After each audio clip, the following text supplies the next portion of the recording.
ఎన్నికల కోడ్ అమల్లో ఉండగానే ఉపాధ్యాయులను బదిలీ చేస్తామంటూ కోట్లాది రూపాయల దోపిడీకి పాల్పడిన మాజీ మంత్రి బొత్స సత్యనారాయణపై కేసు పెట్టాలని జిల్లా తెలుగుదేశం పార్టీ అధ్యక్షులు గండి బాబ్జీ గాజువాక ఎమ్మెల్యే పల్లా శ్రీనివాసరావు డిమాండ్ చేశారు. విశాఖ టీడీపీ కార్యాలయంలో వారు మీడియాతో మాట్లాడారు.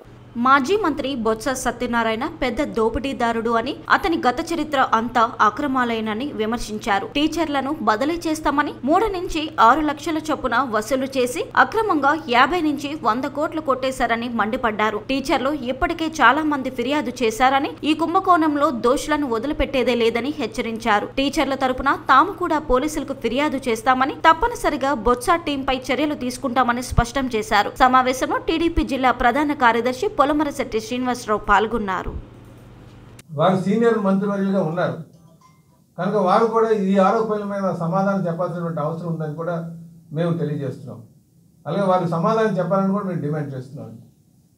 అలాగే ఈరోజు ఎంత దారుణం అంటే కేవలం డబ్బులు సంపాదించుకోవడానికి కోసమే, అంటే ఒక్క మంత్రి గారే కాదు, మంత్రి గారితో పాటు వారు ఉన్నటువంటి ఆ పేజీలో ఈ ట్రాన్స్ఫర్లు చేస్తామని చెప్పి ఉపాధ్యాయులు మోసం చేసి సుమారు 50 కోట్లు కలెక్ట్ చేశారని మరి ఆరోపణలు వస్తున్నాయి. కనుక వారికి మరి సీనియర్ మంత్రిగా ఆయన అప్పుడు పనిచేశారు కనుక వారు సమాధానం చెప్పాల్సినటువంటి అవసరం ఉందని చెప్పి ఈ సందర్భంగా తెలియజేస్తున్నాం. అలాగే మేము కూడా ఎవరైతే ఈ ఉపాధ్యాయులు వచ్చి మాకు కంప్లైంట్ చేశారో వారి తరఫున మరి మేము కంప్లైంట్ కూడా ఫైల్ చేస్తున్నాం.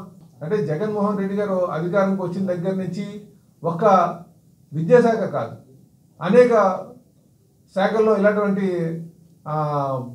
ఆరోపణలు వస్తున్నాయి. ఆరోపణలు అవినీతి బయటపడుతుంది. ఇవన్నీ డిపార్ట్మెంట్లో కూడా మేము ఎంక్వైరీ చేయించి అందులో దానికి బాధ్యులైనటువంటి అధికారులు కావచ్చు, మంత్రులు కావచ్చు, వాళ్ళందరిపైన కూడా చర్యలు తీసుకోవడం జరుగుతుందని చెప్పేసి ఈ సందర్భంగా తెలియజేస్తున్నాం.